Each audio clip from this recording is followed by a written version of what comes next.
Good evening दोस्तों। क्या आप जानते हैं वो प्रतीक जो हमारे घरों में शुभ और सौभाग्य का निशान माना जाता है, स्वस्तिक।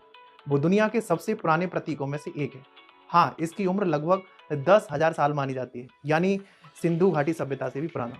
पर क्या आप जानते हैं ये प्रतीक सिर्फ भारत का नहीं बल्कि पूरी दुनिया की प्राचीन सभ्यताओं में मौजूद था। स्वस्तिक का पहला रूप यूरेशिया में मिला करीब 10,000 ईसा पूर्व। यूक्रेन की मेजिन और बुल्गारिया की मिट्टी के बर्तनों पर यह चिन्ह खुदा हुआ मिला।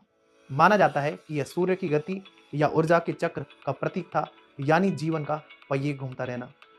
आज तक पुरातत्वविदों को 400 से ज्यादा जगहों पर प्राचीन स्वस्तिक के निशान मिले हैं, एशिया से लेकर यूरोप तक। भारत में इसका पहला प्रमाण सिंधु घाटी सभ्यता में करीब 3000 ईसा पूर्व पहले मिला, यानी जब मिस्र में प्राविड मर रहे थे तब हमारे पूर्वज स्वस्तिक बना रहे थे। संस्कृत में स्वस्तिक का अर्थ होता है सुख, मंगल और कल्याण। हिंदू धर्म में इसे सूर्य और ब्रह्मांड का प्रतीक माना जाता है।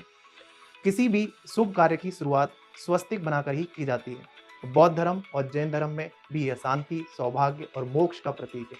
भगवान महावीर के चरणों के नीचे स्वस्तिक का चिन्ह बनाया जाता है, जो 4 गतियों स्वर्ग, नरक, मनुष्य, तिर्यंच का संकेत है। भारत ही नहीं, प्राचीन यूनान, रोम, मिस्र और स्कैंडिनेविया तक में स्वस्तिक के चिन्ह मिलते हैं। स्कैंडिनेविया में इसे थॉर के हथौड़े का प्रतीक माना जाता था, जो बिजली और शक्ति का देवता था। यानी पूरी दुनिया में यह शक्ति और शुभता का प्रतीक रहा। जापान के नक्शों में आज भी मंदिरों के स्वस्तिक का निशान इस्तेमाल होता है। फिर आया 20वीं सदी का काला दौर। हिटलर ने 1920 में स्वस्तिक को नाजी पार्टी का प्रतीक बना लिया।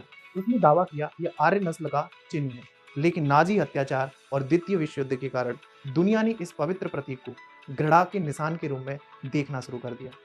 आज भी यूरोप के कई देशों में नाजी स्वस्तिक दिखाना कानूनी अपराध है। हालांकि भारत में ये अब भी शुभता और आस्था का प्रतीक है। तो अगली बार जब आप दरवाजे पर स्वस्तिक बनाएं, याद रखना ये सिर्फ एक डिजाइन नहीं बल्कि हजारों सालों की सभ्यता, आस्था, सकारात्मक ऊर्जा का प्रतीक है।